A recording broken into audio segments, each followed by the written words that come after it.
que sale va a ser igual a Cp de T4 menos T3, y el calor que sale del ciclo, que es Q0, va a ser Cp T1 menos T4, ¿está bien? El trabajo neto, en este caso, lo puedo expresar como la suma de los calores también, porque dijimos que va a ser, el trabajo neto va a ser igual al calor neto, entonces es eso que está escrito acá, ¿está bien? Ahora, si yo reemplazo esto que está escrito acá en lo que es la definición del rendimiento térmico, que lo puedo escribir de esta forma o de esta forma, ¿por qué? Porque el trabajo neto va a ser Q más Q0. Si yo hago distributiva de ese Q, me va a quedar Q sobre Q1 menos Q sobre Q0, ¿está bien? Acá aparece un menos porque acá no están las barras de módulo. Si yo pongo las barras de módulo, tengo un calor que ingresa, barra de módulo Q menos barra de módulo Q0, porque este Q0 egresa. Por eso queda así la expresión, ¿está bien? Entonces, si yo reemplazo estas expresiones que obtuve acá en esta forma de escribir el rendimiento térmico, voy a obtener esta relación de temperaturas. Acá, ¿está bien? Los Cp se me cancelan, me queda 1 menos, los Cp se me cancelan y me queda en función de las temperaturas. Yo le dije acá que si sacábamos factor común T1 en el numerador y T2 en el denominador, nos quedaban estas expresiones. Acá le falta un paréntesis, pero bueno, es lo mismo, no importa. Entonces, ahora vamos a usar esa expresión y vamos a utilizar todas las relaciones que ya conocemos, que no vamos a ver de nuevo, pero sabemos que de 1 a 2 la compresión es adiabática irreversible, por lo tanto puedo usar estas relaciones que habíamos visto de Poisson, lo mismo que de 3 a 4. Si yo trabajo y relaciono las temperaturas, voy a llegar a estas expresiones que están acá. ¿Está bien? ¿Por qué? Porque quiero reemplazar T1 sobre T2, quiero reemplazar T4 sobre T1 y quiero reemplazar T3 sobre T2, que es esto que está acá. Si ustedes analizan estas expresiones van a obtener que T4 sobre T1 es igual a T3 sobre T2. O sea que esto se me cancela, lo único que me queda es 1 menos T1 sobre T2.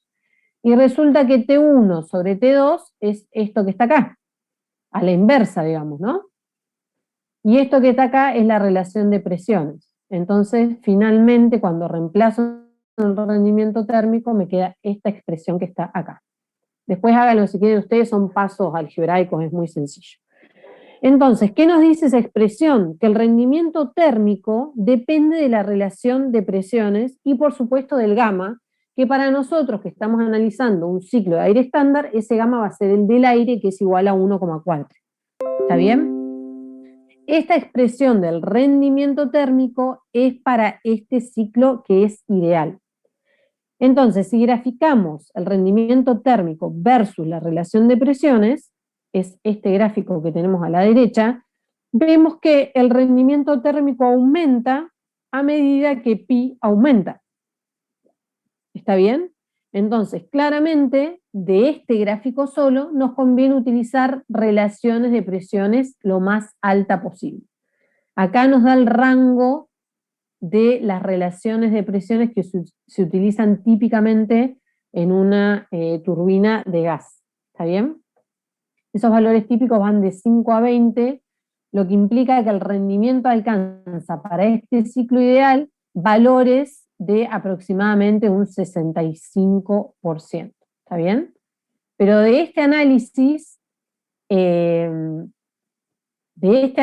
hacemos acá, la conclusión que sacamos es que para el rendimiento térmico, para aumentar el rendimiento térmico de este ciclo ideal, nos conviene utilizar relaciones de presiones lo más altas posible.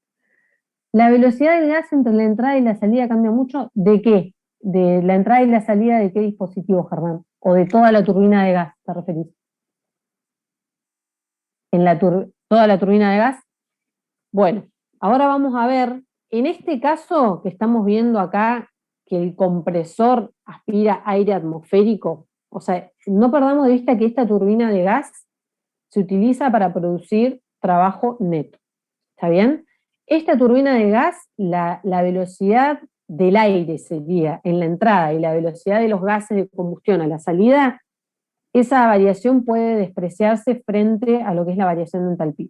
Pero ya vamos a ver que esta turbina de gas, cuando se usa en los aviones, esa variación en la velocidad es lo que nos hace volar el avión. O sea, ya no la podemos despreciar, que vamos a verlo ahora en un ratito.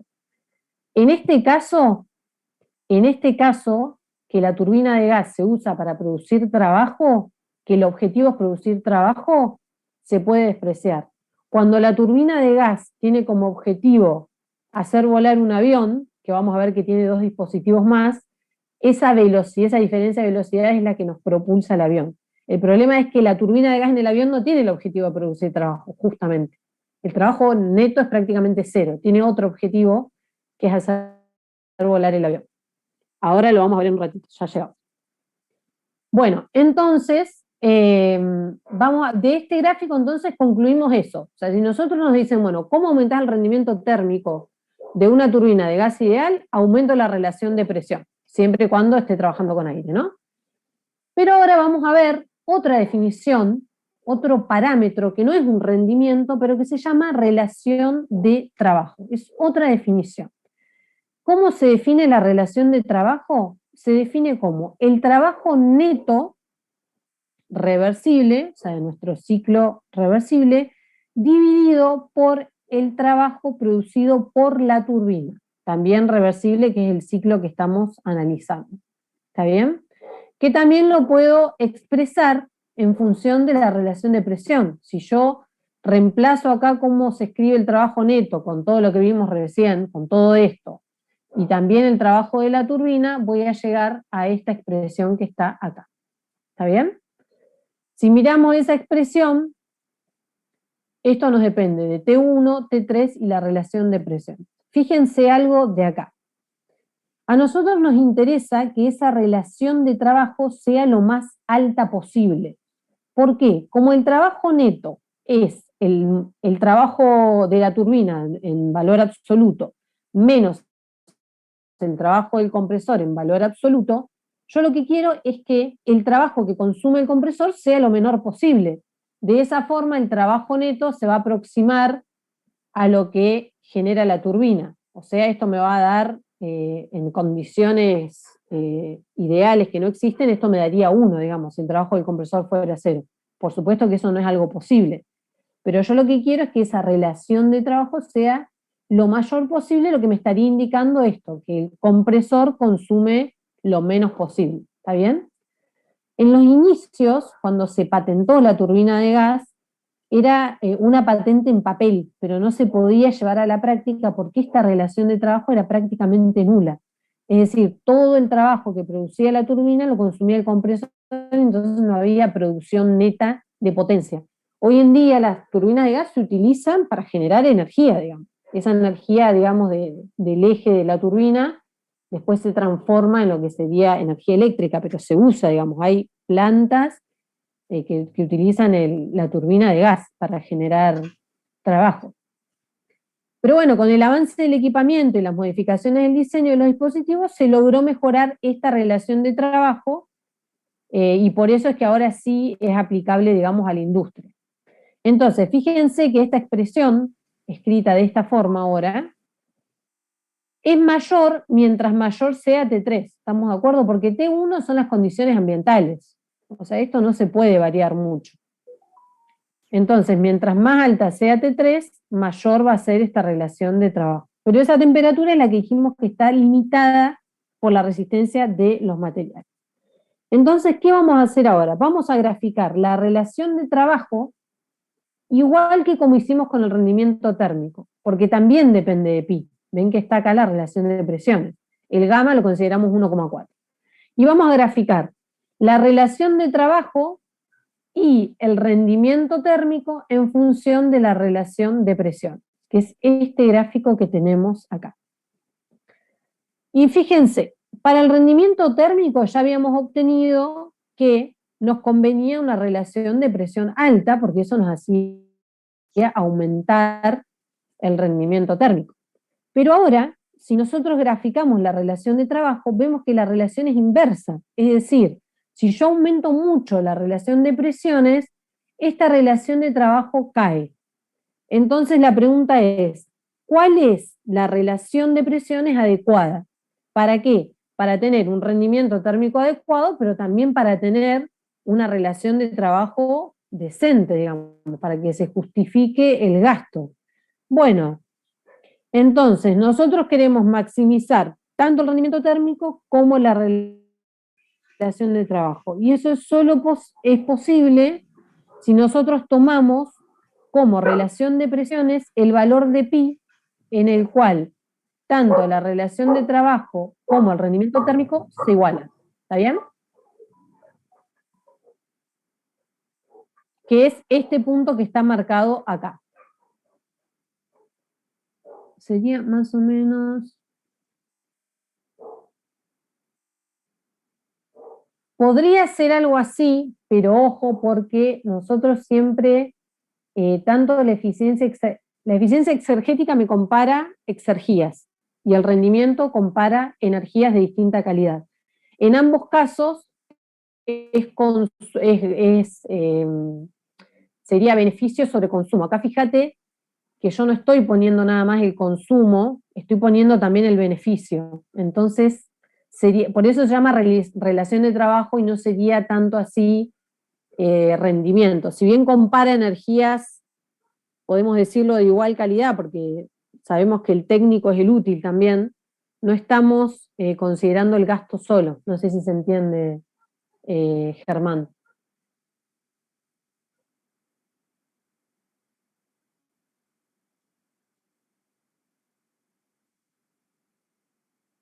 Bueno, entonces, la relación de presiones va a ser esta en donde tanto la relación de trabajo como el rendimiento térmico se cruzan. Y a esa relación se le llama relación óptima de presiones, que es esto que yo marqué acá con una liñita. ¿Está bien? Esto, relación óptima de presiones. Fíjense que ni el rendimiento térmico es el máximo, ni la relación de trabajo es la máxima en este punto. Esto es lo que se conoce como una relación de compromiso, que siempre van a tener que tomarlas cuando estén en su vida profesional. Nunca es posible maximizar dos parámetros, siempre hay una relación de compromiso en donde el equipo funciona lo mejor posible. Por supuesto, resignando, en este caso, rendimiento y relación de trabajo. Pero bueno, si yo me voy muy acá, el rendimiento aumenta, pero la relación de trabajo es muy baja. Y si me voy a una relación de trabajo alta, tengo un rendimiento térmico muy bajo. Entonces, este es el punto adecuado de trabajo, ¿está bien? Y cuando la relación de presiones es óptima, entonces al rendimiento y a la relación de trabajo se la llama rendimiento óptimo y relación de trabajo óptima. No porque sean las mayores, sino porque estoy en el punto de operación óptimo. ¿Está bien? Entonces, con la relación de presiones óptimas se maximiza el trabajo neto del ciclo. Ahora la pregunta del millón es, ¿cómo calculo esa relación de presiones óptima? Bueno, dijimos que con esa relación de presiones óptimas se me maximiza el trabajo neto. Entonces lo que vamos a hacer es escribir el trabajo neto en función de la relación de presiones. Y matemáticamente, ¿cómo encontramos el máximo de algo? ¿Qué es lo que hacemos para encontrar máximos o mínimos matemáticamente? La derivada. Derivada igualada a cero, ¿no? Entonces, Claro. lo que vamos a hacer es expresar el rendimiento, el trabajo neto, vamos a utilizar lo que obtuvimos en primer principio, lo reemplazamos, trabajamos matemáticamente, sacamos factor común, asociamos, etcétera, etcétera, utilizando todas las relaciones que vimos, vamos a llegar a esta expresión que está acá. ¿Está bien? Es matemática, no vamos a hacer la deducción, porque no tiene sentido. Entonces, esta es el trabajo neto en función de la relación de presiones y otros parámetros, ¿no?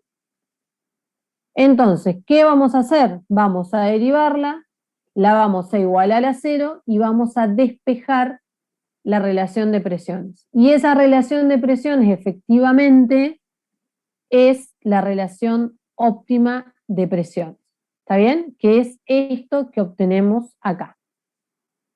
Esta es la forma de calcular la relación óptima de presión. Fíjense que en esta expresión la relación óptima de presiones depende de las temperaturas y del gamma. El gamma es aire, la temperatura inicial no la podemos modificar porque nos conviene aspirar aire atmosférico, digamos, no nos conviene gastar en modificar esa temperatura, en principio, entonces me dependería, o el parámetro que podría modificarse es T3, ¿está bien? Esto es la forma de calcular la relación de presiones óptima. Si nosotros reemplazamos esta expresión dentro de acá, de donde está pi, y en el rendimiento donde está pi, vamos a obtener que tanto el rendimiento óptimo como la relación de trabajos óptima se puede calcular de esta forma. ¿Está bien? Este es el punto de operación óptimo de lo que sería una turbina de gas. Finalmente, si reemplazamos esta expresión ahora otra vez en la expresión que habíamos obtenido para el trabajo neto, pero ahora utilizando la relación óptima de presiones, vamos a llegar que el trabajo neto máximo lo vamos a obtener con esta expresión que está acá. ¿Está bien? ¿Se entiende? Utilizando esas relaciones de presiones óptimas. Esto sería los parámetros y la forma en la que nosotros vamos a resolver un ciclo de Brayton-Joule que es ideal, digamos. O sea, que internamente es reversible. Pero vamos a ver qué pasa. O sea, lo que sucede en la realidad es que lamentablemente este ciclo no es reversible, sino que tiene irreversibilidades. Entonces vamos a ver de dónde surgen en la realidad esas irreversibilidades internas, digamos, asociadas a cada uno de los dispositivos que conforman esa turbina de gas. Por ejemplo, el compresor y la turbina nosotros los consideramos isentrópicos, pero eso no es cierto. De hecho, nosotros vimos que existe un rendimiento isentrópico que relaciona el trabajo real con un trabajo reversible. Bueno, eso hace que en el ciclo real, en vez de subir por una curva isentrópica, por una recta isentrópica, en realidad después de la compresión, el punto 2, si bien llega a la misma presión, tiene una entropía mayor que el punto 1. ¿Está bien? Y eso es lo que sucede cuando nos dan, por ejemplo, el dato del rendimiento isentrópico. Lo que sucede es que en realidad no estoy yendo por una isentrópica, sino que la entropía aumenta. ¿Está bien? O sea que el punto 2 está un poquito a la derecha de lo que sería el punto 1 en un diagrama entrópico. Lo mismo sucede con la expansión. La expansión en realidad tampoco es isentrópica, sino que la entropía al final de la expansión aumenta levemente a una entropía mayor. Fíjense que acá, si bien en el punto 2 se llega a la presión, a la misma presión que teníamos antes, fíjense que en el punto 3 no. ¿Por qué? Porque de 2 a 3, ¿qué pasaba? De 2 a 3 nosotros recibíamos calor a presión constante. Pero lo que ocurre en realidad es que en los intercambiadores de calor hay una pequeña caída de presión.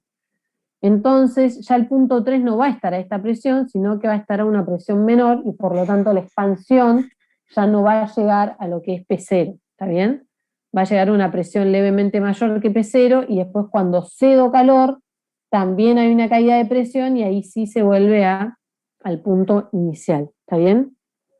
En los intercambiadores las irreversibilidades internas se dan porque la presión cae a lo largo de los tubos del intercambiador. Nosotros generalmente despreciamos esa caída de presión, de hecho decimos que son internamente reversibles, pero puede ocurrir, y creo que en la guía tienen un ejercicio en donde nos digan, la caída de presión es de un bar, por ejemplo. Pero eso no nos da problema en realidad, porque si nos dicen que la caída de presión es de un bar, simplemente restamos un bar a esta presión, y en 3 vamos a tener alguna otra condición para poder determinar todas las propiedades en 3. O sea que en principio no es gran problema el cálculo, ¿está bien? Las expresiones para calcular las irreversibilidades, por ejemplo, en el compresor, las tenemos acá, es simplemente aplicar segundo principio. Si bien sigue siendo adiabático, lo único que tenemos es una corriente que entra y sale, que va a ser igual a la generación de entropía, que multiplicada por T0 va a ser igual a la irreversibilidad. Esto está por unidad de masa, ¿está bien? A estas irreversibilidades que son internas, además tenemos que sumarle las irreversibilidades externas que ocurren por flujo de calor con salto de temperatura. Que eso les voy a pedir después en la clase del jueves que viene que les haga un ejercicio para que ustedes vean de dónde sale. ¿Está bien? Pero esto sería como que... Perdón, tenía una duda justo con lo que estaba diciendo. Sí, sobre la diferencia de presiones que hay entre 4 y 1. O sea, yo entiendo que en el intercambiador se lo toma como que es despreciable, pero si la tenemos en cuenta es una diferencia de presión muy chiquita. Pero también en ese caso no estaríamos como saliéndonos más como de que el intercambiador en realidad representa a lo que es la turbina de gas real. Más que nada porque yo me imagino que en la turbina de gas real yo tomo aire a presión atmosférica y lo largo a la atmósfera, no lo largo a un dispositivo que vuelve otra vez a entrar, que está a una presión distinta de T0. sí. Sí, en O realidad vos sea, lo largás a la atmósfera y esto debería llegar hasta la sí, presión atmosférica. O sea, en todo caso, claro, esto no, claro. no te En el estaría. punto 4.1, claro, esa era mi duda, si la tendría que considerar o no, esa diferencia de presión. Esto lo que les estoy diciendo es que nosotros, cuando analizamos en los cálculos, nosotros llevamos el circuito a un circuito cerrado. Y lo encima Sí, sí, que estamos haciendo esa simplificación de un circuito cerrado, encima lo estamos haciendo ideal. Bueno, eso es sí. mentira, porque en realidad si nosotros ponemos intercambiadores, en todos los intercambiadores hay caída de presión. Estrictamente Claro, claro, esta curva ni siquiera estaría, o sea, esto iría acá, a una presión P0 y a una temperatura más alta, digamos. Pero bueno, en nuestro claro. circuito cerrado esto sería algo real, pero que tampoco se aproxima a lo que es una turbina abierta en realidad, ¿no? Claro, por ahí mi duda iba más que nada por el tema de decir, bueno, yo estoy tratando de hacerlo más real y corrigiendo el tema este de la diferencia de presión en el intercambiador, pero en realidad, en la realidad no hay esa diferencia de presión, entonces es como que me generaba esa duda. Porque no hay intercambiador, digamos. Claro, Claro, sí, sí. Lo que pasa es que, bueno, esto, ¿por qué se agrega esto? Porque si yo la considero ideal, como veníamos viendo, el trabajo neto va a ser mayor. En cambio, yo al ingresar estas irreversibilidades, por supuesto que el trabajo neto me va a disminuir y se va a acercar un poco más, digamos, a lo que ocurriría en la realidad. En la realidad, por más de que estos intercambiadores no están, en la cámara de combustión y en las cañerías también hay una cierta caída de presión, que no tiene sentido para nosotros, que es termodinámica básica, analizarla. claro, sí, Pero de esto es 2 a para 3 que sí la veía, sepan, sí. sí, de 2 a 3 y de 3 a 4, bueno, de 3 a 4 es una expansión, pero en todas las Sí, cañerías que unen también hay caídas de presión, ¿no? Por sí, fricción, etcétera, etcétera, los codos, ¿está bien? no, gracias. Entonces, esto sería para nuestro ciclo cerrado, vamos a decirlo así. Entonces, ¿cómo mejoramos, supongamos, el rendimiento de nuestro ciclo Brayton-Joule? ¿Cómo hacemos para mejorar el rendimiento y la relación de trabajo de nuestro ciclo Brayton-Joule? Bueno, en primer lugar, hay tres, digamos, mejoras que se pueden hacer en este ciclo. El primer lugar es precalentar el aire a la entrada de la cámara de combustión. O sea, si pensamos en el ciclo real, nosotros tenemos que en la cámara de combustión necesitamos que se alcance fácilmente la temperatura de autoignición. ¿Está bien? Dijimos que teníamos aire comprimido y después le inyectábamos un combustible. Y eso se encendía a alta presión y alta temperatura. Entonces, lo ideal es que el aire, por supuesto que el compresor ya me va a aumentar la temperatura y la presión, pero si yo puedo precalentar aún más ese aire porque esa compresión no me alcanza, entonces eso sería una mejora. ¿Por qué? Porque haría más eficiente la combustión y por lo tanto me aumentaría tanto el rendimiento térmico como la relación de trabajo. Bueno, el otro punto para mejorar el rendimiento térmico, por supuesto, que es reducir la irreversibilidad de los componentes. O sea, mientras más me acerque al rendimiento ideal, mejor. O sea, esto es algo medio obvio, ¿no? Y eso se hace, por ejemplo, evitando cantidades excesivas de codos, en donde el fluido pierde presión, y elementos que representen una pérdida por fricción. ¿Está bien? Pero la mejora por ahí en la que nosotros nos vamos a abocar tiene que ver con modificar el ciclo básico. Es decir, por ejemplo, incorporar compresión y expansión en etapas o introducir un intercambiador de calor regenerativo. ¿Está bien? Entonces, vamos a analizar este gráfico que tenemos a la derecha. Este gráfico muestra la sección, digamos, o únicamente la compresión. ¿Está bien? Tenemos una compresión que tiene una relación de presiones dada, que es P2 sobre P1. O sea, nosotros comprimimos desde un punto 1 hasta algún punto a la presión 2. ¿Está bien? Que sería a la presión a la que estaría la cámara de combustión, ¿estamos de acuerdo? Esa sería. Entonces, existe una regla mnemotécnica que está basada en un análisis de costo que nos dice que si la relación de presiones es mayor o igual que 4, entonces nos conviene hacer una compresión en etapas. Si esa relación de presiones es menor, entonces comprimo directamente en una etapa. En este caso sería comprimir directamente de 1 al punto C. ¿Está bien? Comprimimos en una etapa, como nosotros vimos, por una compresión isoentrópica, como está acá graficado. ¿Está bien? Este es un diagrama PV. O sea que de 1 a 2 sería una compresión isoentrópica.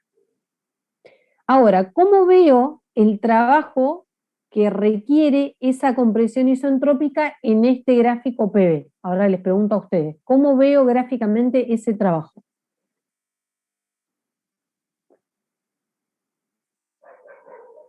¿Cómo veíamos el trabajo consumido por un dispositivo que trabaja en sistema abierto en régimen estacionario en un diagrama PV?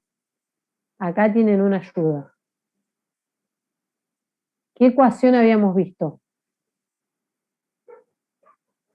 ¿No es el área lateral encerrada? El área sobre el eje de las ordenadas. Sí, sí, sí. Perfecto. ¿Y cómo lo calculábamos eso? Lo calculábamos con la ecuación de Bernoulli extendida. ¿Se acuerdan? No sé si se acuerdan que habíamos visto esta ecuación que era para calcular el trabajo técnico real de, por ejemplo, bombas, compresores o turbinas. ¿Está bien? Si nosotros despreciábamos la variación de energía cinética, la variación de energía potencial, y en este caso es internamente reversible, esto lo despreciamos frente a la variación esta que está acá, ¿no? De volumen específico delta P. O sea, estos tres términos se nos hacían cero, teníamos que el trabajo lo podíamos ver como la integral de B de P, que en un gráfico PB es el área contra el eje de las ordenadas. ¿Se acuerdan? O sea, sería todo esto en este caso, ¿no? Todo esto que está acá. Porque estamos diciendo que comprimimos en una sola etapa de 1 a C. ¿Está bien? Todo ese área rayada roja. Así veríamos el trabajo para esa compresión. Entonces, como generalmente, bueno, esto lo podemos graficar como vimos acá. Entonces, en el caso de comprimir de 1 a C, esa es el área que me representa el trabajo que consume esa compresión.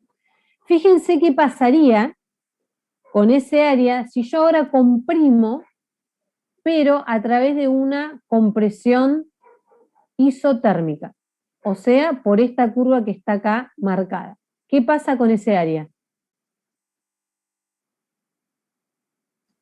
Disminuye. Disminuye. Eso significa que mi compresión me consume menos trabajo. ¿Estamos de acuerdo? O sea, de acá me abarcaba todo este área y ahora si voy por la isoterma me consume menos trabajo porque el área es menor. ¿Está bien? Entonces, ¿cuál es el problema? ¿Por qué yo no comprimo de forma isoterma? ¿Por qué si consume menos trabajo sería como más ideal, vamos a decirlo así, que la isentrópica? ¿Por qué no lo hago? Bueno, porque el problema de consumir, de hacer una compresión isoterma es que para que sea isoterma, es decir, para que la temperatura sea constante a lo largo de todo el proceso, yo tendría que comprimir una variación de presión de 1, por ejemplo, a este punto, y esperar, por supuesto, intercambiando calor, ¿no? Porque para que sea isoterma tiene que haber un intercambio de calor que me permita estabilizar la temperatura con el ambiente. Entonces, yo tendría que comprimir y esperar a que se llegue al equilibrio térmico con el ambiente. Comprimir un poquito más y esperar a que se llegue al equilibrio térmico con el ambiente. Fíjense que esta isoterma es la que pasa por el punto 1, que dijimos que eran las condiciones ambientales. Es decir, que la compresión isoterma sería larguísima, o sea, es extremadamente lenta y por lo tanto es poco práctica. O sea, no se puede llevar a la práctica de una forma, o sea, no nos conviene porque estaríamos para comprimir, imagínate. Imagínense que tenemos que hacer funcionar la turbina de gas y estamos un día en la etapa de compresión. O sea, no. Entonces es poco práctica y por eso es que no hacemos compresiones isotérmicas. ¿Qué es lo que se hace entonces? Bueno, vamos a hacer una compresión en etapas tratando de acercar esa compresión a lo que es la compresión isotérmica, ¿no? Fíjense, si yo comprimir hasta 1, dejar enfriar, comprimir un poco más, dejar enfriar, podría acercarme escalonadamente a lo que es esta isoterma. ¿Está bien? Si yo hiciera como en infinitas etapas, podría acercarme a lo que es esta isoterma. Pero no se hacen infinitas etapas, hay una regla también para las etapas, que es esa que le dije también, la relación de presiones es una para definir si comprimimos una etapa o no, y ahora vamos a ver cuántas son convenientes. Entonces, lo que se hace es comprimir por una diabática reversible, o sea, por una isentrópica de 1 a A, vamos a comprimir hasta una presión intermedia, luego vamos a enfriar con un intercambiador de calor hasta la temperatura inicial, o sea, hasta la isoterma de la temperatura ambiente, y finalmente vamos a volver a comprimir por una isoterma, o sea, por una, adiabática reversible, una isentrópica, hasta la presión final. ¿Está bien? Entonces, acá teníamos una isentrópica de 1 a C, y de B a D vamos a tener otra isentrópica. Y de 1 a este puntito acá es la isoterma. ¿Está bien? Entonces vamos a comprimir ahora en etapas. Fíjense ahora lo que pasa con el área. ¿Qué pasa con el área con respecto a la compresión de 1 a C? Es menor, me estoy ahorrando toda este área que está en rosado. ¿Estamos de acuerdo hasta ahí? ¿Me siguen?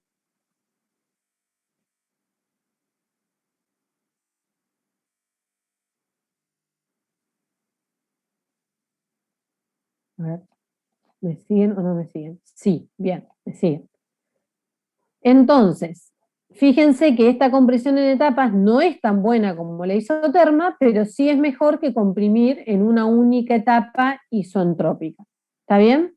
Entonces, nosotros fíjense que lo estamos analizando como reversible, porque estamos yendo por una isentrópica, después un enfriamiento que también es reversible, y después otra isentrópica. Bueno, por supuesto que esto no es lo que ocurre en la realidad. Nada es reversible. ¿Está bien? Si bien nos ahorramos trabajo, en la realidad no nos ahorramos tanto trabajo. O sea, hay que determinar muy bien si conviene hacer una compresión o no en etapas. Pero bueno, gráficamente ahora estamos viendo que el área es menor que la que teníamos en una única etapa. O sea, nos ahorramos toda este área rosa. ¿Está bien? Como los intercambiadores de calor son equipos costosos, fíjense que nosotros acá comprimimos, pero tenemos que incluir un equipamiento más, que no es menor, o sea, es un intercambiador de calor. Entonces, esta compresión en etapas tiene que estar muy bien justificada, y por eso el análisis de costos de esto nos da esa regla mnemotécnica de comprimir en etapas cuando pi es mayor o igual que 4. ¿Está bien? Entonces, ahora vamos a ver, ahora vimos una forma de mejorar el rendimiento, que es gastando menos trabajo en comprimir.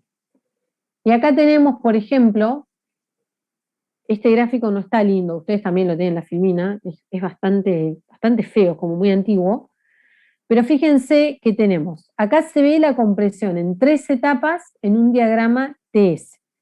Fíjense, tenemos un gas que ingresa en condiciones iniciales, T1 y P1, que sería el que ingresa acá. Nosotros vamos a comprimir, fíjense, esta compresión es ideal hasta 1'. Les pregunto a ustedes. No, ¿por qué? Porque tiene una variación de entropía. Exactamente, estoy aumentando la entropía. Mi punto 1' tiene una entropía mayor que 1, o sea, no es isentrópico. ¿Está bien? Está bien ahí como contestó el compañero en el chat. Entonces, yo voy a comprimir, en este caso no es isentrópico, no importa, voy a comprimir hasta una presión intermedia, hasta el punto 1'. Acá estas son las isobaras. Estos que están marcados acá son isobaras en el diagrama TS en la región de gas. ¿Está bien? Entonces, al ingresar al compresor en las condiciones 1, se comprime la primera etapa hasta una presión intermedia. ¿Está bien? Después de la compresión, el gas se enfría a presión constante nuevamente hasta la misma temperatura inicial. Acá sí estamos despreciando la caída de presión que hay en los intercambiadores de calor. ¿Está bien?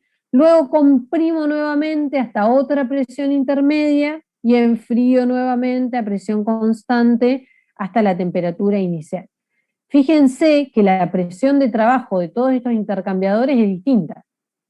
Esto lo ven acá con las isobaras. El primer intercambiador trabaja a esta presión, el segundo intercambiador trabaja a esta presión. O sea, comprimo, enfrío, comprimo, enfrío, comprimo, y bueno, acá enfrío. Esto, sí, que sería, o sea, nosotros comprimimos hasta, esta sería la tercera etapa de compresión, que sería en este punto después de este compresor que está acá. O sea, en la última etapa de compresión yo alcanzo la presión final deseada. Fíjense que en este dibujo hay otro intercambiador de calor después de la tercera etapa de compresión, porque esto es algo genérico, o sea, es para una compresión en etapas, no sé de qué ciclo es algo genérico, digamos. Pero fíjense que para nosotros, en el caso de una turbina de gas, después de la última etapa de compresión, donde estamos ya a la presión deseada para que el aire ingrese a la cámara de combustión, no me conviene volver a enfriar el aire. Si justamente dije que una mejora era precalentar el aire antes de la cámara de combustión, por supuesto que después de mi última etapa no voy a poner otro intercambiador para enfriar. Esto es porque este gráfico es genérico, ¿está bien? Esto es genérico, está hecho para otro caso, digamos, pero es para que ustedes vean cómo es el ciclo, cómo es esta compresión en etapas con refrigeración interna. A ver, el trabajo, las bombas que hacen circular refrigerante, ¿se extrae del mismo circuito? Bueno, depende de qué circuito sea. Acá no sé, vos decís este agua de refrigeración, ¿te referís, Germán? Claro. Bueno, depende, puede venir una torre de enfriamiento y en ese caso necesitas una bomba. ¿Te acordás de cómo vimos la torre de enfriamiento? Puede venir de un río y también vas a necesitar una bomba externa alimentada. Eso depende de dónde provenga la refrigeración. ¿Se consideran los compresores adiabáticos? Sí, se pueden considerar adiabáticos, pero ya no son internamente reversibles, digamos. ¿Está bien? Ahora tengo una variación de entropía que me va a generar irreversibilidades internas. Esto en general nosotros les damos el dato si son o no adiabáticos. Si no, los consideramos que son adiabáticos en general. Bueno, con lo que decía recién terminaría una prima mayor T. Claro, terminaríamos acá. Nosotros si estamos en una turbina de gas, terminamos la última compresión y lo dejamos a alta temperatura y alta presión, no lo vamos a enfriar de nuevo. O sea, este no estaría, digamos. ¿Se entiende? Porque a nosotros nos conviene que el aire entre a la cámara de combustión lo más caliente posible y a alta presión. Pero esto es para que ustedes vean cómo es. Bueno, en este esquema que sigue, vemos las tres mejoras juntas. Yo hasta ahora les dije, precalentar el aire a la entrada de la cámara de combustión, que no lo habíamos visto, ahora lo vamos a ver. La compresión en etapas, que lo vimos claramente con las áreas, y la otra mejora era la expansión en etapas. Entonces ahora vamos a ver las tres mejoras juntas del ciclo de Brayton-Joule. ¿Está bien? Compresión en etapas, expansión en etapas y precalentamiento del aire antes de ingresar a la cámara de combustión. Entonces, en el caso, la compresión no la vamos a ver porque ya la vimos, pero en el caso de la expansión en etapas, lo que hacemos es, después acá ingresa el aire, ¿está bien? Condiciones iniciales 1.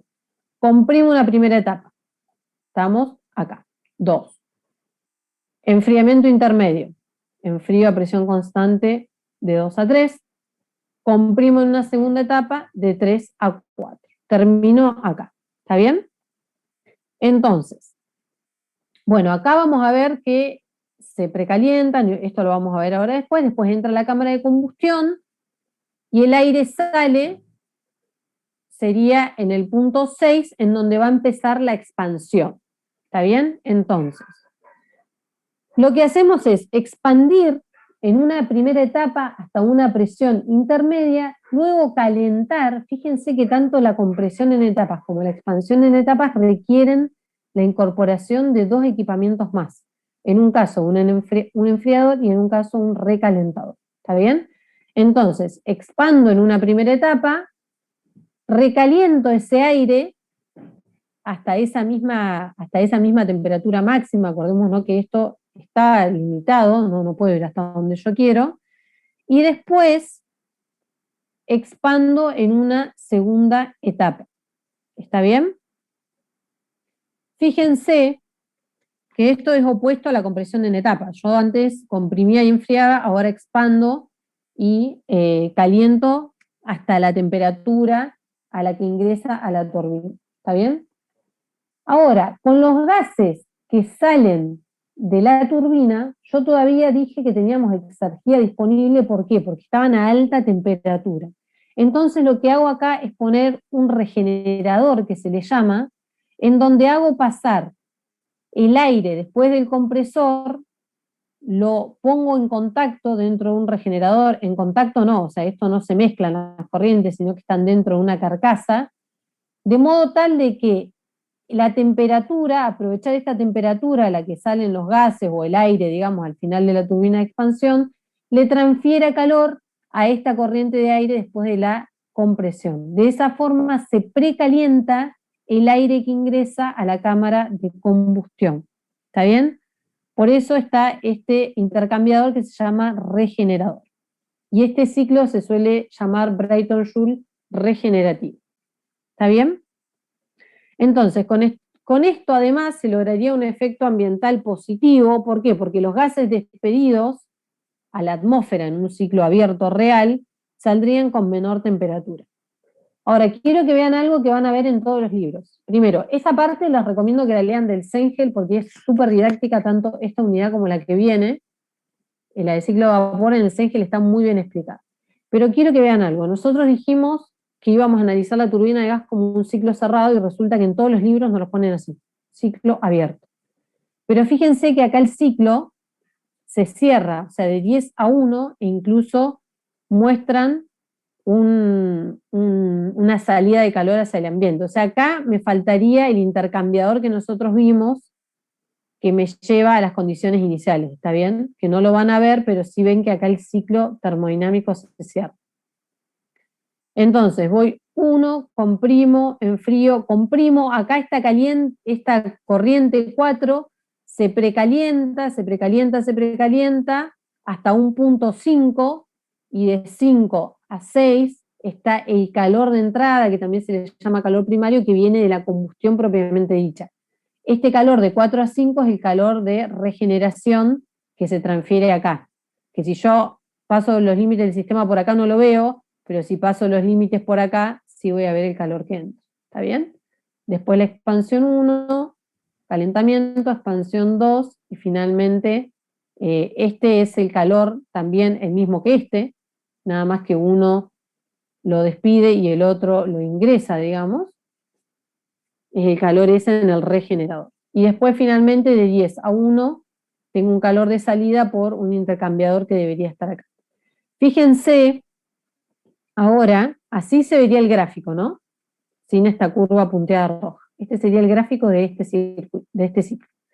Ahora fíjense cómo se amplió. ¿Por qué esto mejora? Porque bueno, nosotros dijimos que el área encerrada era el trabajo neto en definitiva.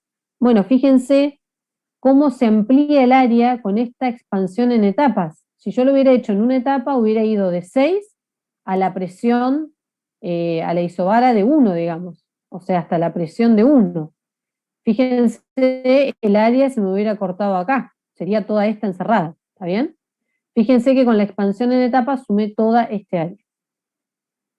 Entonces, ese área era el calor neto y el trabajo neto, y por eso es que es beneficioso. ¿Está bien? ¿Se entiende? Acá están las 3 mejoras juntas. Este práctico es muy fácil de resolver, es muy fácil de resolver, o sea, es ir punto a punto determinando las propiedades con todo lo que sabemos de gas perfecto. Es muy sencillo, sinceramente. Por supuesto, tenemos que saber cómo funcionan los dispositivos, tenemos que saber esto. Nosotros en general en los parciales le damos esto y le pedimos esto. Entonces, cada vez que hagan un ejercicio del práctico del libro, hagan en simultáneo los diagramas termodinámicos, tanto el PV como el TS. ¿Está bien? Porque eso es algo que de seguro les pedimos en el parcial, o sea, ya les digo que se lo pedimos. Así que estudiénselo. Bueno, entonces esto es con respecto a la turbina de gas que funciona con el ciclo Brayton-Joule. Teníamos el ciclo Brayton-Joule básico y después tenemos este que es mejorado. Ahora vamos a ver una aplicación, o sea, porque yo les dije que esta turbina de gas, como les comentaba recién, se utiliza para producir trabajo neto. O sea, es lo que se usa en las plantas de ciclos de potencia de gas, para producir trabajo neto de la turbina que después se transforma en trabajo eléctrico y es lo que nos alimenta a nosotros. Pero también se utiliza en los aviones, o sea, este sería como el corazón, el motor del avión, lo que se llama turborreactor, que es lo que vamos a ver ahora brevemente. El turborreactor, que es esto que está acá, es una turbina de gas, pero que cuenta con dos dispositivos adicionales. ¿Está bien? Y es lo que utilizan los aviones para propulsarse. O sea, no tienen un motor Otto o un motor diésel, digamos, sino que tienen lo que sería una turbina de gas. Fíjense en el esquema de este turborreactor. Cuando estudiamos la turbina de gas, para nosotros la turbina de gas, la real, digamos, teníamos un compresor, teníamos una cámara de combustión y teníamos una turbina. Esa era la turbina de gas para nosotros abierta, una turbina con 3 dispositivos. ¿Está bien? Bueno, ahora fíjense que además de estos 3 dispositivos, tenemos inicialmente un difusor y al final tenemos una tobera, algo que no teníamos en la turbina de gas que vimos recién. ¿Está bien? Entonces, algo importante que vamos a ver de este turborreactor antes de que me lo pregunten, es que el turborreactor funciona, como lo vamos a ver ahora, cuando el avión ya está en el aire. O sea, en la etapa de arranque del avión se usan otros dispositivos alternativos, accesorios, que le dan esa potencia inicial para que el avión arranque. Nosotros vamos a analizar esto cuando el avión ya está volando por los aires allá arriba en su régimen estacionario, digamos. ¿Está bien? Entonces, para nosotros el avión ya está en el aire volando. ¿Saben más o menos a qué velocidad o a qué altura vuelan los aviones? Alguno, no sé si tuvo la oportunidad de viajar, a veces ponen la pantallita y tienen temperatura, presión, altura, velocidad. No sé si alguno está familiarizado. Más o menos, a ver. Sí, más o menos 10.000 metros y exactamente 900 kilómetros por hora. Perfecto. Entonces, vamos a suponer que nuestro avión va volando a 900.000 kilómetros por hora. ¿Está bien? Eso significa que si nosotros tenemos un avión volando a esa velocidad, en un entorno que es aire, que está en reposo, podemos decir que el avión se mueve a esa velocidad, o podemos decir que el aire entra relativo al avión a esa velocidad. ¿Estamos de acuerdo? Esto es de física 1. Las condiciones de presión y temperatura a la altura a la que vuela un avión, que como bien dijo el compañero, es aproximadamente entre 10.500 metros y 12.000 metros, es un poquito más de esa altura que pusiste vos ahí. ¿Alguien sabe por qué vuelan a esa altura de los aviones? ¿Por qué no vuelan más bajo? ¿Por qué van tan arriba los aviones? ¿Alguno se da una idea? Por la presión, algo así, digamos, pero es en realidad porque a esa altura hay menos oxígeno y el aire atmosférico presenta menos resistencia. ¿Está bien?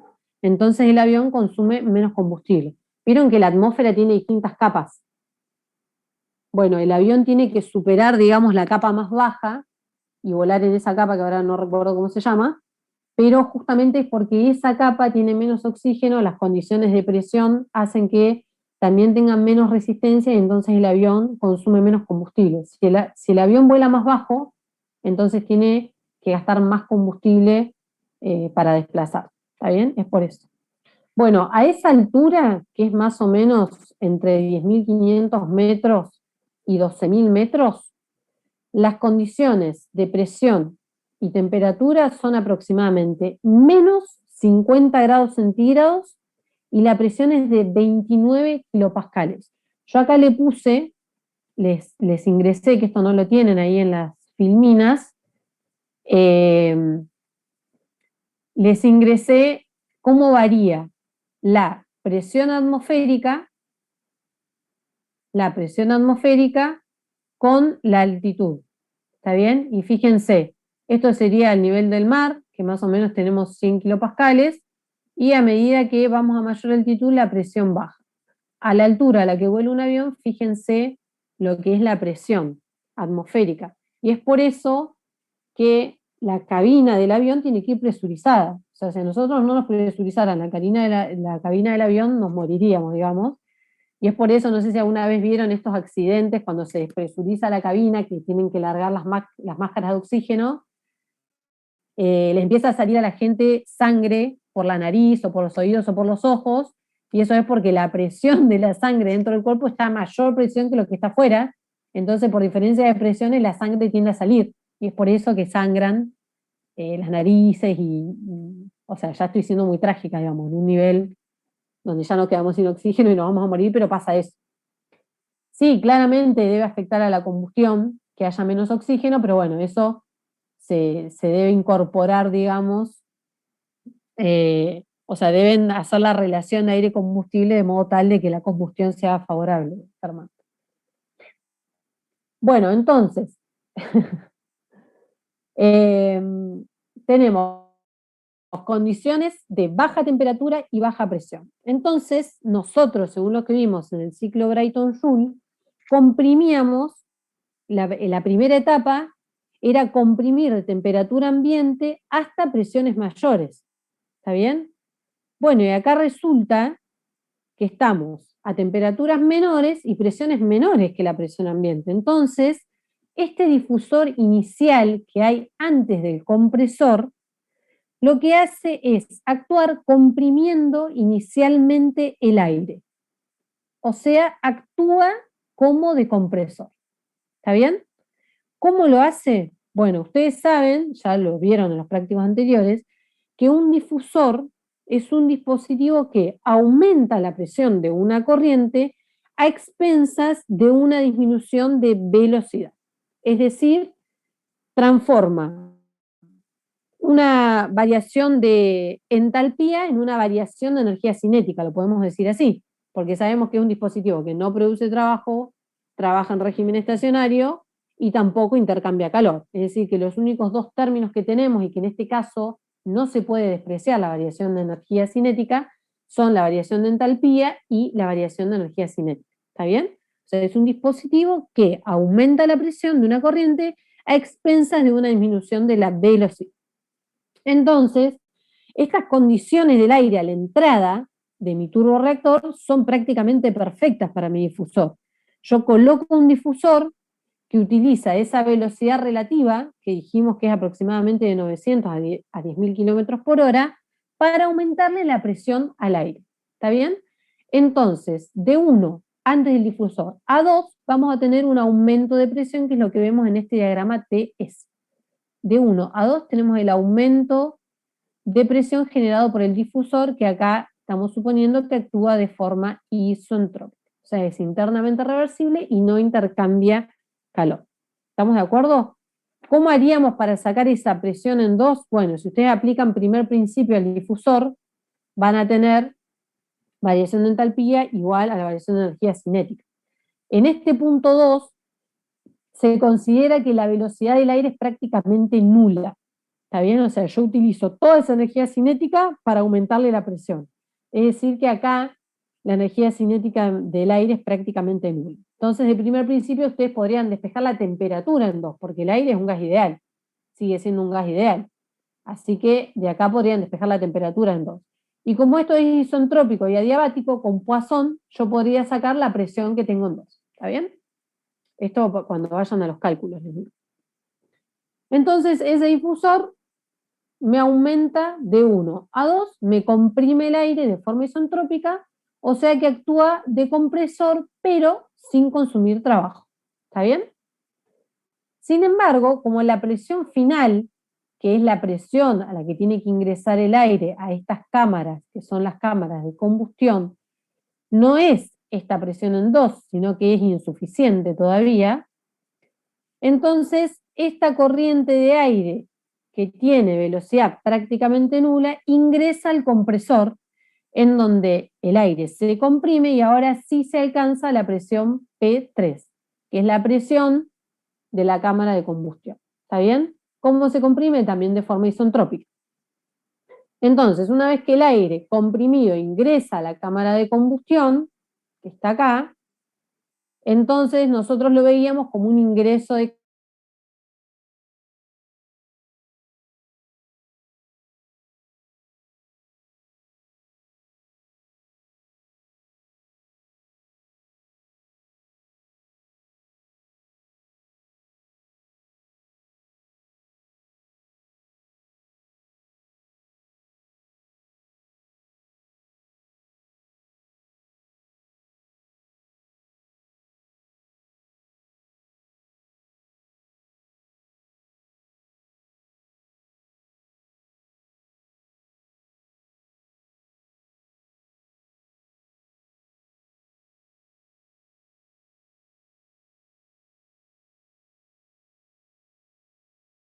Recording stopped.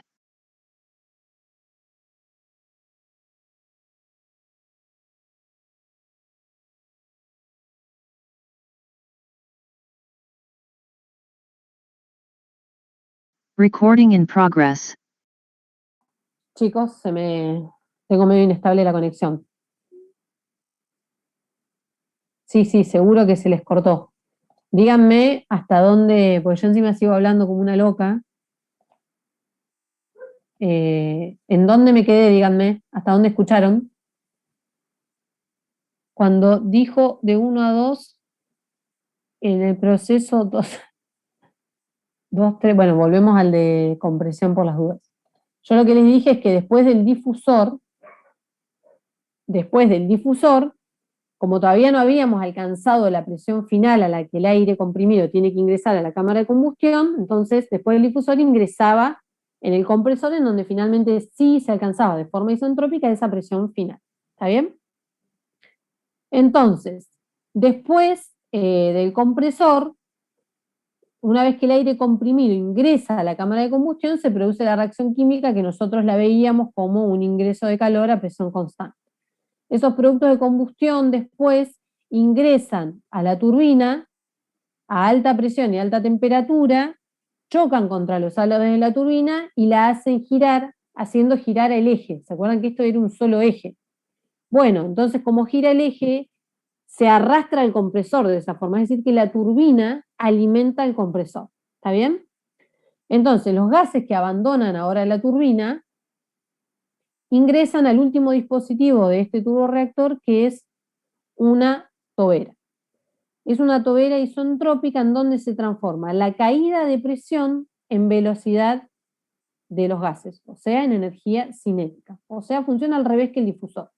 Esto significa que a la salida de la tobera, en el punto 6, esperen que voy a poner el puntero, acá en el punto 6, que sería este punto 6, tengo gases que salen con una velocidad altísima. O sea, salen a baja presión, pero con una velocidad altísima. Y esa diferencia entre la velocidad del aire a la entrada del turborreactor y la velocidad de los gases de combustión a la salida genera una fuerza que se llama fuerza de empuje neta. ¿Qué es? Es el caudal másico por la diferencia de velocidades entre la entrada y la salida. Y eso es lo que mantiene en movimiento al avión. O sea, eso es lo que propulsa al avión. Es decir, que a diferencia de una turbina de gas, en donde el objetivo era producir trabajo neto, en un turborreactor el trabajo neto en condiciones ideales es nulo. Todo lo que produce la turbina lo consume el compresor para comprimir el aire. ¿Está bien? Porque lo que nos interesa en este caso es propulsar el avión y eso lo logramos generando esa fuerza de empuje. Así es como funciona, en grandes rasgos, el motor de lo que sería un avión. ¿Se entendió? Es muy... Claro, exactamente. Si vos haces la tercera ley de Newton, o sea, en realidad fuerza igual a masa por aceleración. Vos tenés que esa fuerza de empuje va a ser el caudal másico es kilogramos sobre segundo, cuando lo multiplicás por la velocidad por la diferencia de velocidades te queda las unidades de aceleración, digamos. Y también se puede sacar una potencia de empuje, que en realidad es la que interesa, que es esa fuerza de empuje por la velocidad crucero a la que va el avión. Yo no soy especialista en esto, digamos, pero bueno, cuando yo la cursé y había otro profesor que era Massini, no sé si lo habrán escuchado, nos hacía calcular la fuerza de empuje. Era un poquito más profunda la materia. Pero bueno, esto es para que vean la aplicación que tiene la turbina de gas, no solo para producir trabajo neto, sino que es lo que se usa en los aviones, ¿no? Cuando se preguntan cómo es el motor de un avión, es esto, es un turborreactor, ¿no? Bueno, acá terminaríamos, chicos, lo que es la unidad 12 de ciclos de potencia de gas, y ahora vamos a empezar con la unidad 13. ¿Tienen alguna duda existencial de esto? Para aclarar, si no, avanzamos un poquito más. Si no, seguimos un poquito más. Profe, no sé si Sí, primero hay un chico en el chat que estaba preguntando hace rato.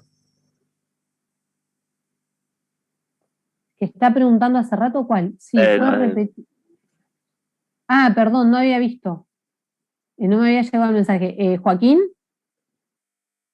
de 4 a 5 prima, de 4 a 5. Ah, de 4 a 5, que es lo que tenemos acá, es la expansión en la turbina. ¿Está bien? Se expanden. Ah, lo de los álabes, seguramente querés. Acá, después de que ocurre la combustión, esos productos de combustión se expanden en una turbina. O sea, en lo que es el dispositivo turbina, ¿no? Todo esto es la turbina de gas, pero esta sección es la de la turbina de expansión, digamos. Entonces, cuando esos productos de combustión que están a alta presión y alta temperatura chocan con los álabes de la turbina, eso hace girar al eje. Y eso arrastra al compresor porque están unidos por un mismo eje, o sea, es como un eje solidario. Entonces, todo el trabajo que se produce de ese choque de los productos de combustión con los álabes de la turbina alimenta el compresor, porque el compresor para funcionar necesita un trabajo. Estos son compresores axiales, no es el trabajo de expansión-compresión que veníamos viendo. ¿Está bien? Entonces, lo que produce la turbina se utiliza prácticamente todo para alimentar el compresor. Y después de que salen de la turbina en el punto 5, entran a la tobera, en donde disminuye un poco más la presión a costa de un aumento en la energía cinética. Es decir, que en el punto 6 tenemos gases que tienen eh, alta velocidad y presión baja, digamos.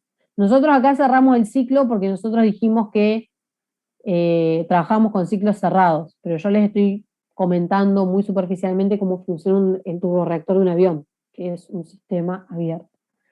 Sí, eso de subsónico, supersónico, eso depende, digamos, es algo un poquito más complejo porque se generan ondas de choque, nosotros no lo vamos a ver, y eso tiene que ver mucho con el diseño de la forma de la tobera y el difusor, sobre todo con la relación de áreas. Porque ahí hay un número que yo no se los mencioné, que es match, el número de match, dependiendo si es mayor o menor, se producen flujos subsónicos o supersónicos. Que bueno, esto tiene también tal efecto Doppler, o sea, hay un montón de cosas para hablar, no es el objetivo de la materia, pero sí. O sea, esto está relacionado con el diseño de las toberas y el difusor, ¿no? Profe, Esto está, sí. desde el diagrama TS se puede ver, así como a simple vista, que la velocidad en 6 es más grande que la velocidad en 1. No, porque acá tenemos un diagrama TS, no estamos viendo energía cinética, tendrías que dejar la energía cinética expresada en función de otras energías y no, o sea, no es el objetivo de este diagrama, digamos. Lo podrías ver como que tiene una baja presión y sabiendo que es una tobera, bueno, podrías saber que tienen alta energía cinética, pero no, en principio no. No es que le vamos a pedir que nos marquen acá o que saquen de acá qué energía cinética tiene, eso lo calculamos por primer principio. ¿Está bien? Sí, gracias. Bueno, acá entonces abandonamos todo lo que es ciclos de potencia de gas, y nos vamos ahora a meter de lleno a lo que son los ciclos de potencia de vapor. ¿Ahí están viendo la nueva presentación o no? Porque no sé si tengo que dejar de compartir o... Sí, está viendo ahora. Bien, perfecto. Entonces, vamos a empezar ahora con los ciclos de potencia de vapor. Y como se imaginan, por el nombre, ahora sí, el fluido de trabajo ya no es un gas, sino que vamos a utilizar una sustancia que cambia de fase. Entonces, si tengo una sustancia que cambia de fase, ¿qué vamos a ver ahora en el diagrama de Clapeyron y en el diagrama entrópico? Ya me lo tienen que decir así eso.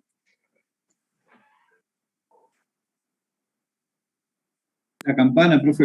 La campana, perfecto. Vamos a ver la campana. Y nuestro fluido de trabajo, por suerte, va a ser agua. O sea, fácil. No vamos a tener muchos inconvenientes. ¿Está bien? Es decir, que el agua... Vamos a esperen que se me trabó. Ahí estamos. El agua va a cambiar de fase, por lo que ahora, como les dije recién, va a aparecer la campana. ¿Cuáles son los ciclos que vamos a ver? Bueno, vamos a dividir los ciclos como en dos partes. Por un lado, vamos a ver el ciclo de vapor de Rankine. Esto del ciclo de vapor de Carnot lo vamos a ver como para iniciar el tema, pero dentro de los ciclos de potencia de vapor vamos a ver el ciclo de vapor de Rankine con todas sus mejoras. Vamos a ver el básico y después el básico siempre ideal, fíjense, con todas sus mejoras hasta ver cómo es el no ideal. Y después vamos a ver algunos ciclos alternativos en donde vamos a combinar, por ejemplo, un ciclo de potencia de gas, que es lo que acabamos de aprender, con un ciclo de potencia de vapor. Excepto en los ciclos de potencia de gas, obviamente, y en este último, en todos los demás se utiliza vapor de agua. ¿Está bien? En el de gas vamos a utilizar un gas, obviamente. En este orgánico tampoco vamos a utilizar agua, y en estos ciclos binarios son dos ciclos de vapor, pero vamos a combinar sustancias. ¿Está bien? Pero todo esto es para ciclos de vapor de agua. O sea, nuestra sustancia va a ser agua, y como cambia de fase, ya se pueden imaginar que vamos a poder usar todo lo que aprendimos sobre los cambios de fase, todas esas ecuaciones que vimos para calcular las entalpías de vaporización y todo eso, y Respro, porque ahora ya no tenemos un gas ideal, o sea, ya no podemos usar el modelo de gas ideal. En los casos que tengamos líquido, podremos usar los modelos que vimos para líquido. ¿Está bien? Entonces, vamos a empezar con un breve repaso de lo que era el ciclo de Carnot que vimos en la unidad 5. Allá, cerca de inicios del cuatrimestre, nosotros vimos el ciclo de Carnot, pero para un gas. O sea, antes de empezar con el tema de entropía, el segundo principio, nosotros estudiamos este ciclo de Carnot. ¿Se acuerdan que Carnot había diseñado un ciclo que era totalmente reversible? No sé si lo recuerdan. Esperen un cachitito. Estamos acá, ¿no? Me perdió. Acá. Bueno, había diseñado un ciclo que era totalmente reversible con un cilindro émbolo. O sea, era un cilindro émbolo que tenía dentro un gas. Y ese gas, a ver, acá. Era un cilindro émbolo que era un sistema cerrado en régimen no estacionario que describía un ciclo reversible de un gas perfecto y tenía una aislación removible. ¿Está bien? Entonces, ¿en qué consistía? Era un ciclo reversible de procesos cuasi estáticos, o sea que no tenían fricción, y que era reversible, que es lo que está acá abajo. Entonces teníamos una compresión isoterma, esta que está acá, que era reversible. Como era isoterma, quitábamos el aislante y permitíamos que intercambiara calor con una fuente de baja temperatura. Como era una compresión y es un dispositivo cilindro émbolo, íbamos a tener un trabajo de compresión que ingresaba. Después teníamos de 2 a 3 una compresión adiabática reversible, es decir, que ahora sí le poníamos el aislante nuevamente para comprimir de forma adiabática hasta el punto 3. Ahí había únicamente intercambio de trabajo. Bueno, de 3 a 4 una expansión también isoterma, a la temperatura de la fuente de alta temperatura, por lo tanto había un intercambio de calor y también intercambio de trabajo, y de 4 a 1 había una expansión, pero ahora sí adiabática reversible, en donde solo se intercambiaba trabajo de expansión. ¿Está bien? Entonces, nosotros habíamos visto ese ciclo en un diagrama PB, y no lo habíamos visto en un diagrama entrópico porque hasta ese momento no sabíamos lo que era un diagrama entrópico. Entonces nunca vimos este ciclo, pero si nosotros representamos este ciclo en un diagrama entrópico nos queda un cuadrado. ¿Por qué? Porque de 1 a 2 voy a ir a presiones menores, como es un gas, estoy en la zona de gas, o sea, acá no están dibujadas las isobaras, pero bueno. Voy a ir a presiones, mayores, por una isoterma, después voy a ir por una adiabática reversible, que es unisentrópica, y después de 3 a 4 voy a tener una expansión isoterma también, y después una expansión isentrópica. O sea, es un cuadrado, perfecto como el que está acá.